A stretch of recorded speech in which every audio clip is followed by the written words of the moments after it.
కొన్ని రోజులు మనకు చాలా భయం వేస్తుంది. మన సమస్యలు పెద్దవిగా అనిపిస్తాయి. మన బలం సరిపోదని అనిపిస్తుంది. మనమే ఒంటరిగా ఉన్నట్టు అనిపిస్తుంది.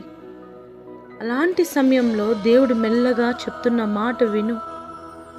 యెషయా 41:10 దేవుడు చెప్తున్నాడు కదా, భయపడకుము, నేను నీతో ఉన్నాను. నువ్వు చూడకపోయినా దేవుడు నీ ప్రక్కనే ఉన్నాడు. నేను నిన్ను బలపరచుదును. నువ్వు అలసిపోయినా దేవుడు నీ బలమవుతాడు. నీతి అను నా దక్షిణహస్తంతో నిన్ను ఆదుకొందును. నువ్వు పడిపోతావని భయపడుతున్నా దేవుడు నీ చేతిని వదిలిపెట్టడు. ఈరోజు నువ్వు భయపడకు. దేవుడు ఇంకా నీతో ఉన్నాడు. దేవుడు ఇంకా నిన్ను పట్టుకొని ఉన్నాడు. షలోమ్.